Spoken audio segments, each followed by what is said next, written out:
제52회 제갈량은 슬기롭게 노숙을 물리치고 조자룡은 계교를 써서 계양을 취하다.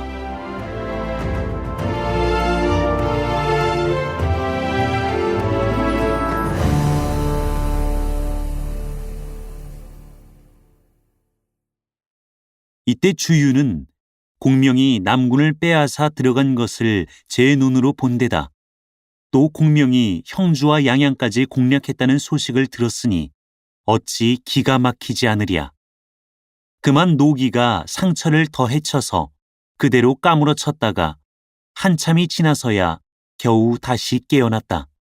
여러 장수가 제삼 좋은 말로 권했으나 주유는 노기가 풀리지 않았다. 제갈 촌놈을 죽이지 않고서야 무슨 수로 내 마음속에 불을 풀어보겠소. 정동모는 부디 나를 도와서 남군을 쳐 빼앗을 수 있게 해주시오. 하고 한창 이야기하고 있는 중에 노숙이 왔다. 주유는 또 그를 보고 내가 지금 군사를 일으켜 유비 제걸량과 더불어 자옹을 겨뤄본 다음에 다시 성지를 빼앗아 오려고 하니 자경은 부디 나를 도와주시오. 하고 청했다. 이 말을 듣고 노숙이 간했다. 안 됩니다. 방금 우리가 조조와 버티어서 아직 승패를 가르지 못했고 또한 주공께서 지금 합비를 치고 계시나 아직 함락하지 못한 형편에 우리끼리 서로 다투다가 만일에 조조가 그 허한 틈을 타서 다시 쳐들어온다면 형세가 위태로울 것입니다. 하물며 유현덕이 본래 조조와 교분이 두터운 터에 만일 사세가 정 급하고 보면 성제를 그대로 조조에게 바쳐버리고 함께 동호를 치려고 될 것입니다. 그렇게 되면 그것을 어찌하겠습니까? 우리가 계책을 써 병마를 잃고 전량을 써서 다 해놓은 일을 저들이 가로채버렸으니 어찌 분하지 않단 말이오. 공근은 잠시 꾹 참고 계십시오. 내가 친히 가서 현덕을 만나보고 한번 도리를 따져보겠습니다. 그래서 만약 들어주지 않거든 그때 가서 군사를 움직이더라도 늦지 않을 것입니다. 여러 장수도 그 말에 찬동했다. 자경의 말씀이 심히 옳습니다. 이리하여 노숙은 종자를 데리고 남군으로 갔다. 성 아래 이르러 문을 열라고 외치니 조운이 나와서 묻자 노숙이 대답했다. 내가 유현덕을 뵙고 말씀드릴 것이 있어서 왔소. 우리 주공께서는 군사와 함께 형주성에 계십니다. 노숙은 남군에는 들어가지 않고 바로 형주로 갔다.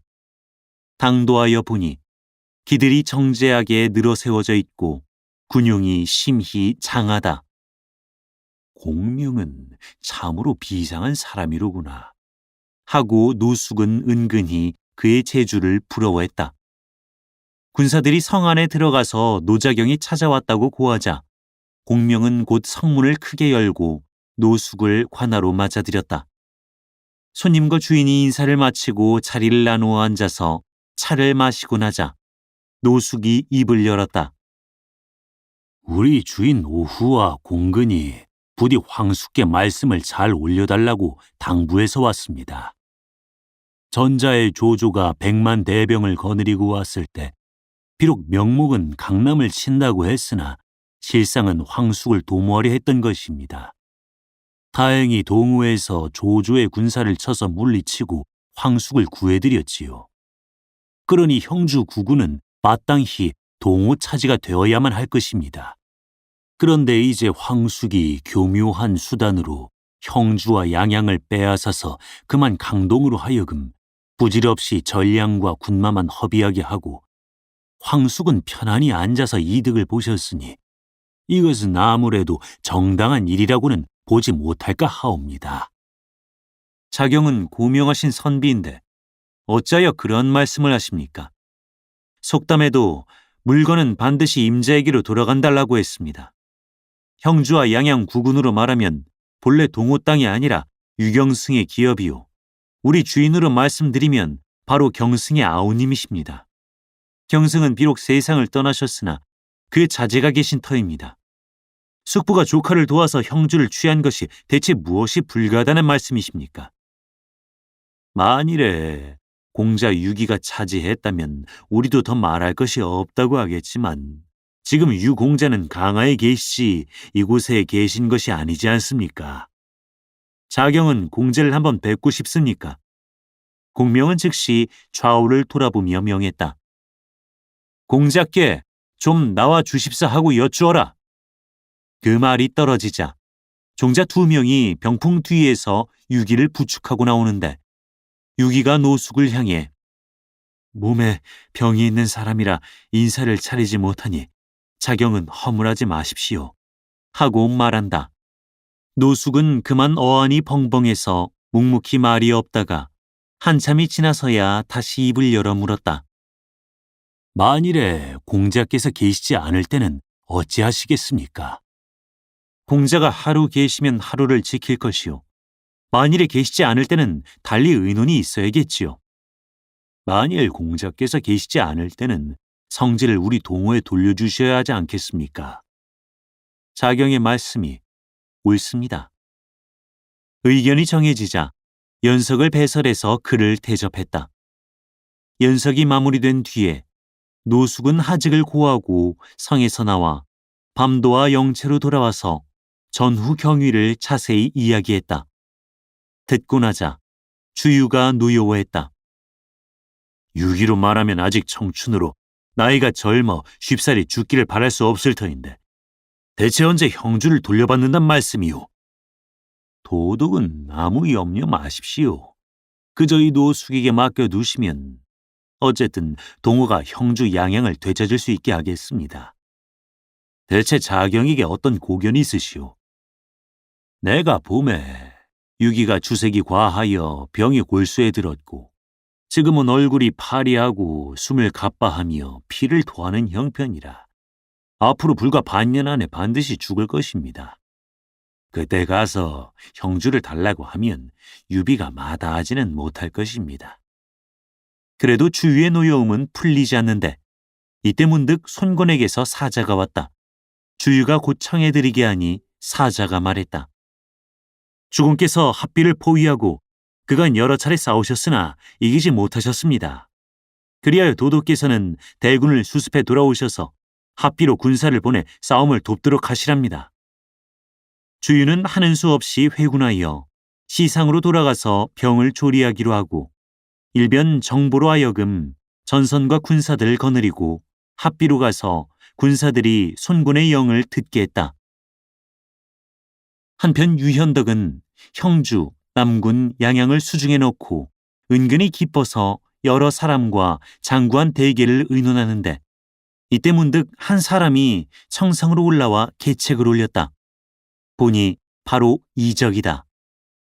현덕은 전일에 그가 자기에게 베풀어준 은희를 고맙게 느껴서 10분 공경하며 자리에 청에 앉히고 물었다. 이적이 말했다. 형주의 100년 대계를 아시려면 왜 어진 선비를 구해서 물여보려고 아니하십니까? 어진 선비가 어디 있습니까? 형주와 양양에는 마씨, 오형제가 있는데 다들 재주가 있다는 소리를 듣고 있습니다. 그 중에 가장 어린 자의 이름은 속이요, 자는 유상입니다. 그 중에 가장 어질고 현명한 사람은 눈썹 속에 흰털이 났으니 이름은 량이요, 자는 예상이라. 향리에서는 마씨, 오형제의 백미가 으뜸이다 라고 합니다. 이 사람을 청해서 한번 의논해 보시지요. 현덕은 그를 청해오라고 명해서 마량이 이르자 정중하게 대접하고 형주와 양양을 보존해서 지킬 계책을 물었다. 형주와 양양으로 말씀드리면 사면으로 적의 침공을 받는 곳이라 오래 지키고 있기가 어려우니 공자 유기로 하여금 이곳에서 병을 조리하게 하시되 전일 유경승 수하에 있던 사람을 부르셔서 함께 지키게 하시고 또 천자께 표주하여 공자 유기를 형주 자사로 삼아 이곳 백성들의 마음을 편안하게 하며 그런 연후에 남쪽으로 무릉, 장사, 계양, 영릉 네 고을을 취하시고 전량을 축적해 근본으로 삼으십시오. 이것이 바로 장구한 대계입니다. 현덕이 크게 기뻐했다. 네 고을 가운데서 어느 고을을 먼저 취해야 합니까? 상강 서편의 영릉이 가장 가까우니 먼저 취하는 것이 좋겠고, 다음에는 무릉을 취하시고 그 뒤에는 계양이요 장사는 끝이 되겠습니다. 현덕은 마량을 종사로 삼고 이적을 부종사로 삼았다. 연후에 공명을 청해에 함께 의논하고 유기를 양양으로 가 있게 하고 그와 바꾸어 운장을 형주로 불러왔다. 그리고 즉시 군사를 일으켜 영릉을 가서 취하기로 하고, 장비로는 선봉을 삼고 조운으로는 후군을 삼고 공명과 자기는 중군이 되니 인마는 15,000이었다. 그는 운장을 남겨두어 형주를 지키게 하고 미축과 유봉은 강릉을 지키게 했다. 이때 영릉 태수 유도는 현덕이 군사를 거느리고 온다는 말을 듣고 자기 아들 유현과 의논했다. 유현이 아뢰었다. 부친께서는 안심하십시오. 그들에게 비록 장비와 조운 같은 용장들이 있다고 하지만 우리 고을의 상장 형도영이 능히 만 사람을 대적할 힘을 가졌으니 그들을 대적할 수 있을 것입니다. 유도는 유현에게 명해서 형도영과 함께 군사 10,000여 명을 거느리고 나가 성에서 30리가량 떨어진 곳에 산을 등지고 물을 의지하여 영체를 세우게 했다.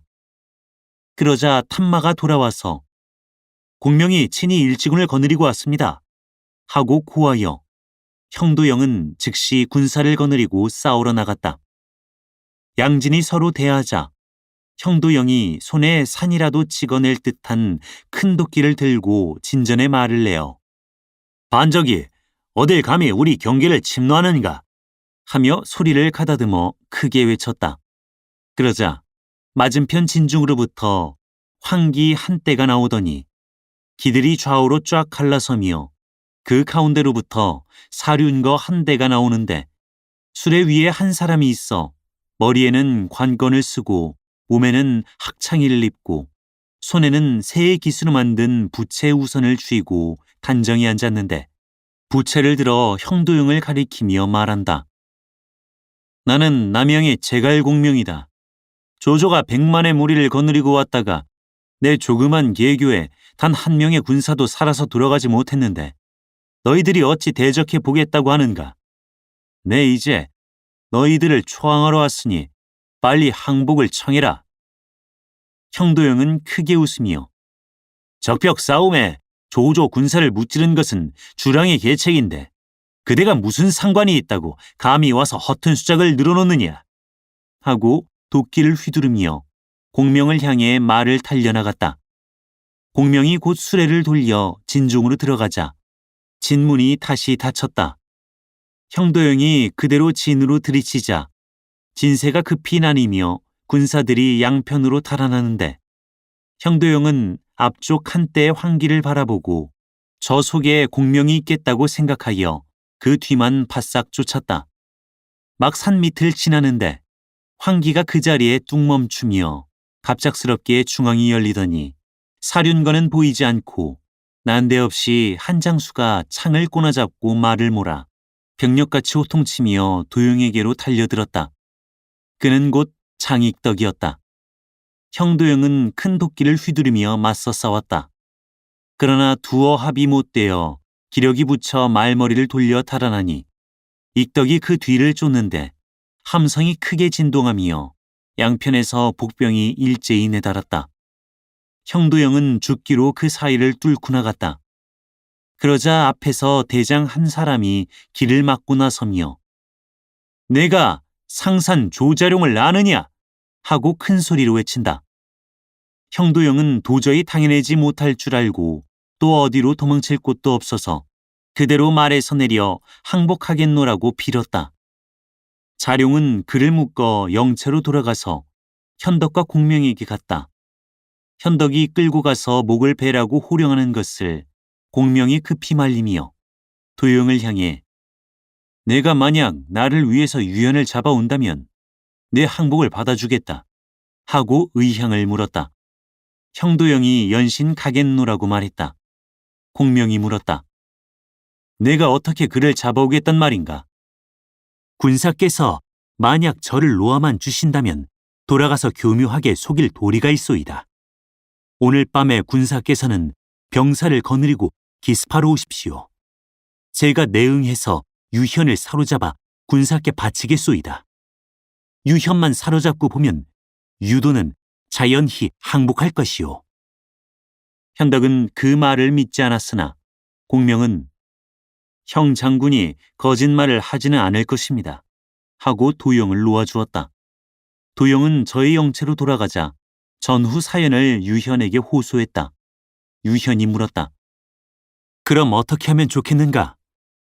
장계 취계하여 오늘 밤에 군사를 영체 밖에 매복해 놓고 영체 안에는 건성으로 깃발만 세운 다음 공명이 기습하러 오거든 곧 내달아 사로잡도록 하십시다. 유현은 그 계책을 쫓았다.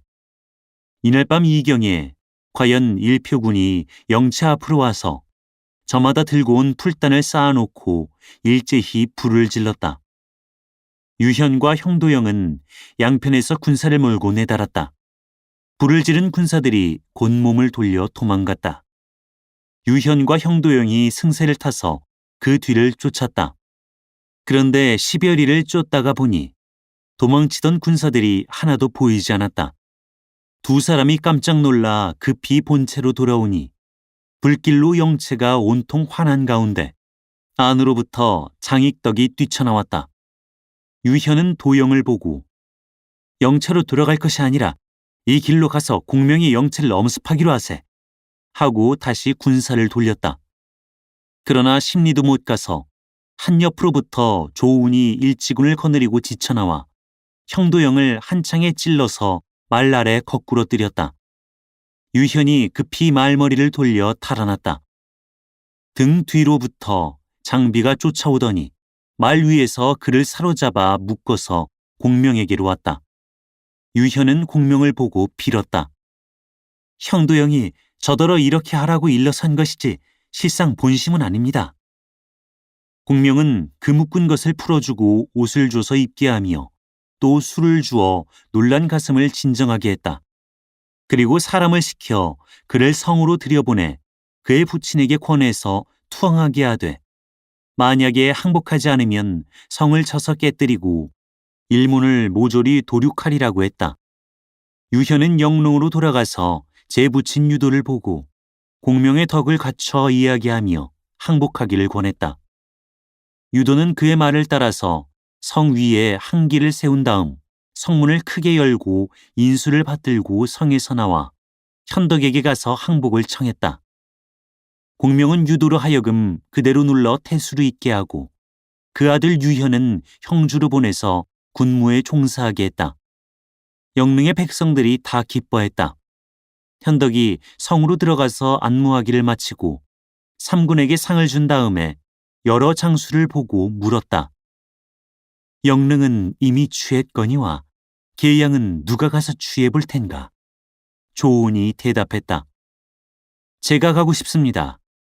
장비가 분연히 나선다. 나도 가고 싶소.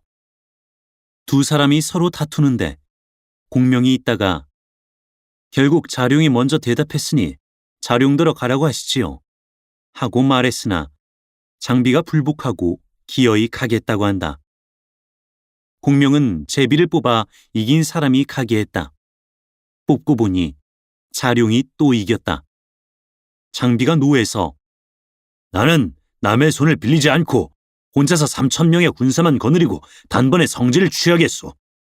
라고 하니 조운이 또한 저도 다만 3,000명만 거느리고 가겠습니다. 만약에 성을 얻지 못하면 군령을 받겠습니다. 하고 말했다. 공명은 크게 기뻐하며 군령장을 들여놓은 다음 정예병 3,000명을 뽑아서 조운에게 주고 떠나게 했다. 장비가 그래도 불복하는 것을 현덕은 꾸짖어 물리쳤다. 조운은 3,000인마를 거느리고 바로 계양을 바라고 나아갔다. 탐마가 이것을 계양 태수 조범에게 고해서 조범은 급히 사람들을 모아놓고 의논하는데 관군 교위 진흥과 포룡이 군사를 거느리고 나가서 싸우겠다고 차원에 나선다. 원래 이 두 사람은 계양명 산골의 사냥꾼 출신으로 진흥은 비차를 잘 쓰고 포룡은 전에 호랑이 2마리를 한 살에 쏘아 죽인 일이 있는 터다. 둘 다 자기 용력을 믿고 조범을 보고 말했다. 유비가 온다면 우리 두 사람이 선봉이 되겠습니다. 내가 들음에 유현덕은 대한 황숙이시오. 게다가 공명은 지모가 출중하고 관운장과 장익덕은 극히 용맹하오. 이번에 군사를 거느리고 오는 조자룡은 당양 장판파에서 100만 군중을 무인지경같이 드나들었다고 하오. 우리 계양에 군사가 얼마나 있소. 대적할 도리가 없으니 항복하는 것이 좋을 듯하오. 그러나 진흥은 우겼다. 우리가 나가서 싸워보고 만약에 조은을 사로잡지 못하거든 그때 대수께서 항복하시더라도 늦지는 않을 것입니다. 조범은 마지못해서 마침내 이를 허락했다. 진흥이 3,000인마를 거느리고 적을 맞으러 성에서 나가 바라보니 조은이 군사를 거느리고 들어온다. 진흥은 진세를 버려놓은 다음 비차를 손에 들고 말을 달려나갔다. 조은이 창을 꼬나잡고 말을 몰아나오며 우리 주인 유현덕은 곧 유경승의 아우님으로 공자 유기를 도와 함께 형주를 거느리시는 터라. 내 특히 백성들 난무하러 왔는데 그대가 어찌 감히 항거하려 하느냐 라고 꾸짖으니 진흥도 마주대고 욕한다. 우리는 오직 조승생을 섬길 뿐이니 어찌 유비에게 순종할 수 있겠느냐. 조은은 크게 노해서 창을 꼬나잡고 말을 몰아 진흥에게로 달려들었다. 진흥이 비차를 휘두르며 나와서 맞았다. 두 말은 서로 어울려서 싸웠다. 그러나 사오합에 이르자 진흥은 당해내지 못하고 말머리를 돌려 달아났다. 조은은 그 뒤를 쫓았다. 진흥은 고개를 돌려 조은의 말이 가까이 쫓아 들어온 것을 보자 손을 날려 비차를 던졌다. 그러나 조은이 선뜻 이것을 손에 받아들며 도로 진흥을 향해 던졌다. 진흥이 급히 몸을 틀어 피할 때 조은은 말을 달려 쫓아 들어가며 마상에서 진흥을 사로잡아 땅에 내던지고 군사를 꾸짖어 결박지은 다음 본체로 돌아왔다. 패전한 군사들은 뿔뿔이 흩어져서 달아나 버렸다. 조은은 영체로 들어가자 진흥을 꾸짖었다. 내가 어디서 감히 나와 겨루어 보려 든단 말이냐. 내 이제 그대를 죽이지 않고 그대로 놓아보낼 터이니 조범을 보고 빨리 와서 항복을 청하라고 일러라. 진흥은 사죄하고 그대로 도망치듯 성중으로 돌아가서 조범을 보고 그 일을 다 이야기했다. 내 본래 항복하려는 것을 그대가 굳이 싸우겠다고 해서 이렇게 되지 않았느냐?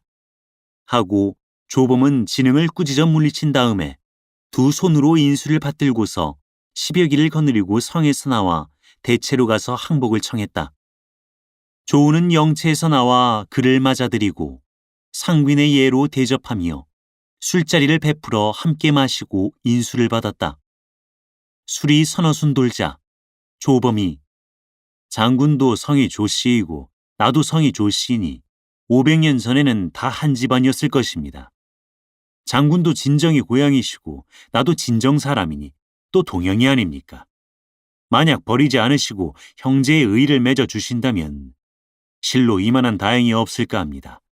하고 의견을 내서 조은이 크게 기뻐하며 각기 나이를 따져보니 조은과 조범이 한 동갑에 조은의 생일이 조범보다 넉 달이 앞섰다.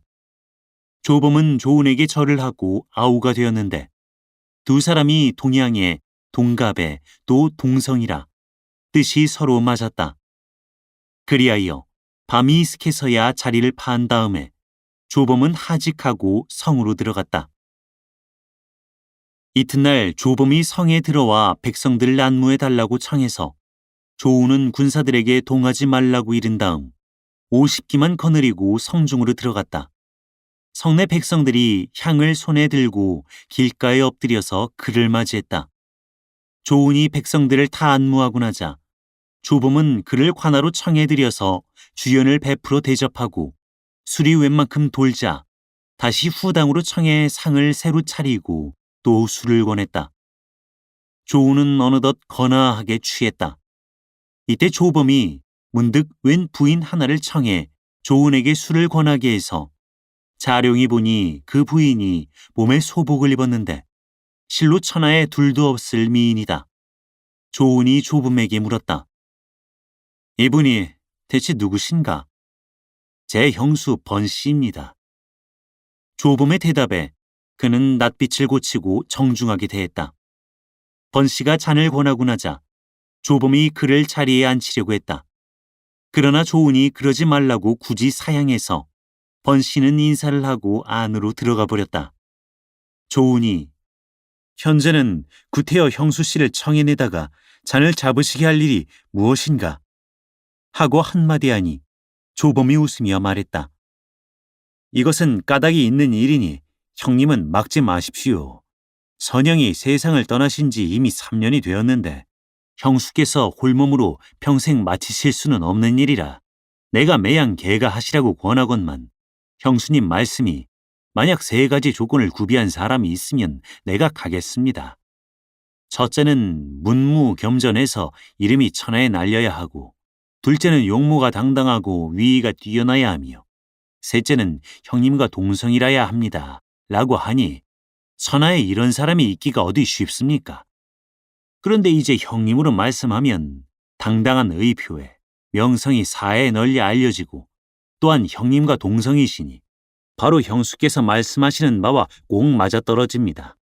그러니 만약 형수의 용모가 추루한 것을 개의치 않는다면 혼수를 갖추어 장군을 남편으로 모시게 해서 대대로 척분을 맺을까 하는데 의향이 어떠하십니까? 듣고 나자 조우는 발연히 노에서 벌떡 일어나며 소리를 가다듬어 꾸짖었다. 내가 이미 너와 형제의 의를 맺은 즉 내 형수가 곧 내 형수인데 어찌 이렇듯 인륜을 어지럽게 하는 짓을 하려고 하느냐? 조범이 무안해서 낯을 붉힌다. 나는 일껏 호의에서 한 말씀인데 그처럼 역증을 내실 일이 무엇이오? 조범은 드디어 좌우에 눈짓하여 해칠 뜻을 보인다.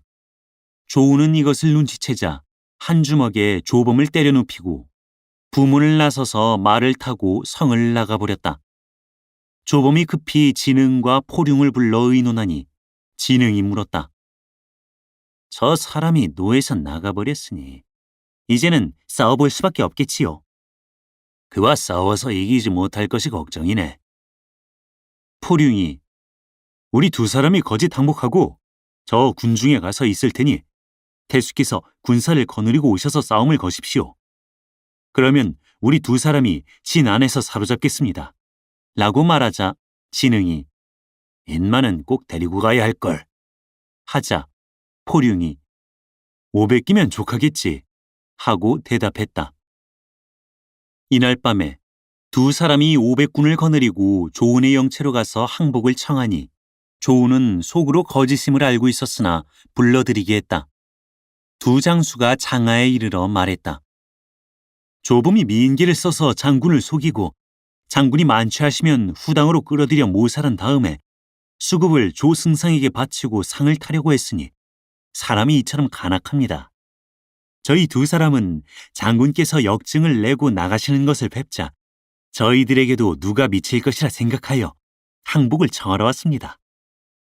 조우는 짐짓 좋아하는 체하며 술을 내어 진탕 먹이고 그들이 크게 취하자 즉시 장중에 묶어놓은 다음 그들의 수화를 잡아다가 물어보니 아니나 다를까 거짓 항복을 해온 것이라고 대답했다. 조은이 500명 군사를 불러 각각 술과 밥을 먹이고 영을 전해서 나를 해치려고 한 것은 진흥과 포룡이지 여러 사람은 상관없는 일이다. 너희들이 내 말대로만 한다면 모두 상을 후히 내릴 것이다. 라고 하니 모든 군사가 다 절하고 살해했다.